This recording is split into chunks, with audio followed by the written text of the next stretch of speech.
there, welcome to Single and Married with Ezzy. My name is Ezzy Odimoko. I'm a mom, a pastor's wife, and I enjoy talking about relationships. I have authored 2 books, Relationship Smart, Love, Courtship, and Marriage for Every Woman, and Brighter Days, 100 Thoughts of Hope, Love, and Blessings.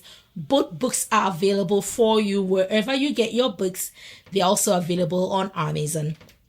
Today, I am continuing on Foundations for Marriage Part 2. So if you missed last week's episode, you can find it. That was Foundations for Marriage Part 1. So today, I am continuing from where I left off.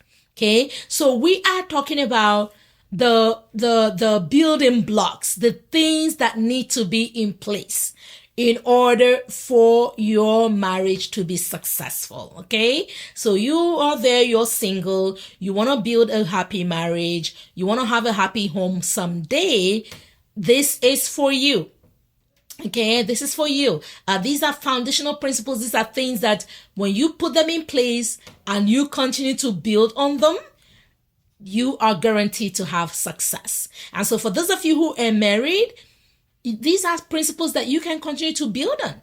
And you say, how can I ensure that I am continuing to build on this? Right? So it is good for everyone, whether you're single or married. So Foundations for Marriage and Part 2.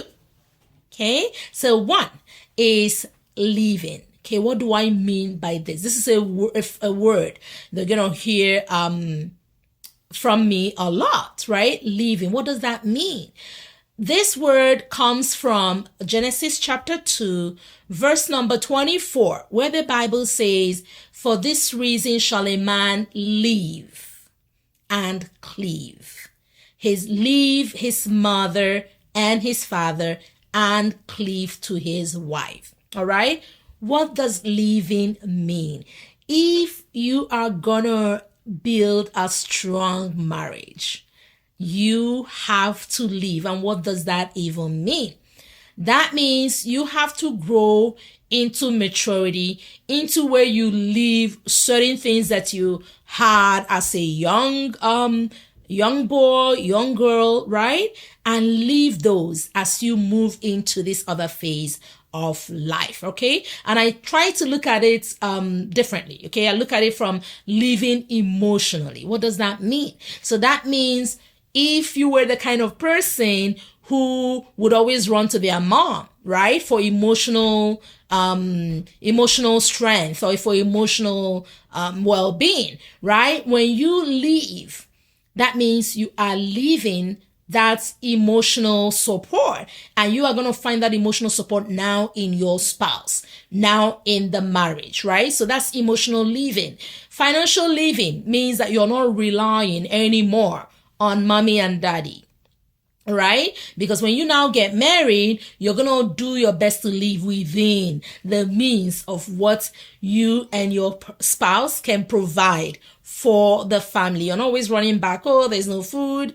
Oh, I need this. Daddy is going to pay for this vacation. Daddy's going to buy this car. Because then you haven't left, right? Then you have not left because your family continue to dictate and support you. So you haven't left, right? So for this reason shall a man leave, right? And I'm just going to say this because, God knows why he said the men should leave, because naturally women find it easy because women love relationships. They love to nurture. They love to build relationships. They find it easy to adapt, to form a new loving relationship. And that is why this command is to the man to say, you have to leave. You have to leave, relying on mommy and daddy for direction, relying on them for what next to do, relying on them for financial support, relying on them, emotionally, socially, mentally, what have you, right? And begin to form a new union and a new family with the wife that God has given you. All right. We're talking foundations for marriage. And now to my second point. Second point is cleaving. Okay. To cleave, to be joined, to be bound together. Right. they go hand in hand. If there is no proper living, there cannot be a proper cleaving. And the reason a lot of marriages have problems today is because there wasn't a proper living. And so it's difficult for the cleaving to happen, right? You can't cleave well when you haven't left well. All right. So what does cleaving mean? Cleaving is being united, being bound in union, in oneness with your spouse, right? Cleaving is becoming that union, right? That is why the Bible says there, shall live and cleave and do what? And become one flesh. And so they will no longer be two, but they'll become one. All right. And even goes on to say in Matthew, when Jesus was talking to the disciples, Matthew 19, he says, therefore, what God has joined together, let no man do or put asunder. All right. So if you're going to have a successful marriage, you want to cleave.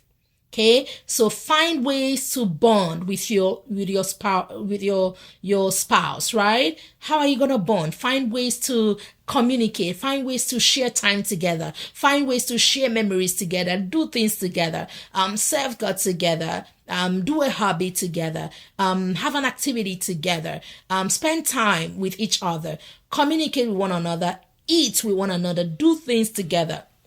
You're forming bonds, right? That are difficult to break. Find ways to cleave and create a beautiful union that is pleasing to God. Number 3 is oneness. Okay. Very similar to cleaving, but marriage is built on the principle of one. Okay. How many women did God bring to Adam in the garden? One, right? How many women did he form from Adam's rib? One. For this reason shall a man live and cleave to his wife. One, right? So that oneness is a principle of one, right? You know, one, you guys are one. There's no other person, no exes, no people from before, no people from anywhere, right? You guys are building that oneness in God, right? You're building oneness spiritually. So how do you do that? You know, you fellowship together. Make sure you're fellowshipping together. Make sure one person is not going to one place, the other person is going to another place. No. Make sure you're being built spiritually together. That is growing in oneness together. All right? Make sure you're praying together. You come together as a couple, you bring your needs before the Lord. That is growing in oneness spiritually, okay? Growing in oneness socially.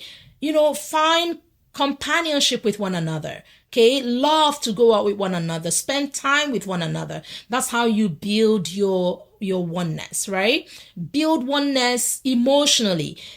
Provide support for one another when there's a problem. Make time to hear your spouse. Okay, how was your day? How are you?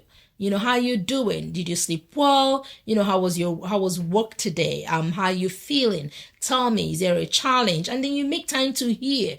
And that is how you grow in oneness. And there's so many ways that you can grow in oneness, right? But what you need to know is, you know, find ways to communicate, find ways to share your hopes, your dreams, your desires, your plans, your prayer points, you know, pray for one another. And, you know, these are all so many different ways that you can grow in oneness. Now, foundations for marriage. The last point I'm going to share with you today is family. Okay. Be a family oriented person. Be a person who, you know, who wants to be part of what God is building. Okay. God is interested in families. He says what? You know, be fruitful, be multiply, show interest in the family, care for your family, know what is happening with the family, know what is happening with the children, provide one for another, be invested in your family. When you do these things, you are laying a solid foundation for your marriage. You are being a great dad. You're being a great mom. And you know what? You don't have to be perfect. None of us is perfect, right? But so long as you're working toward it, you're doing what you can, God will give you grace to be the best mom, the best dad that you can be. In fact, I tell couples, one of the best gifts that you can give your children is the gift of a good relationship with your husband, the gift of a good marriage. When you invest in your marriage, you invest in your spouse, you are investing in your family, you are giving your children a secure home, a home that they know, hey, mommy and daddy are here. They are going to be here tomorrow. I can count on them. I don't have to be worried, right?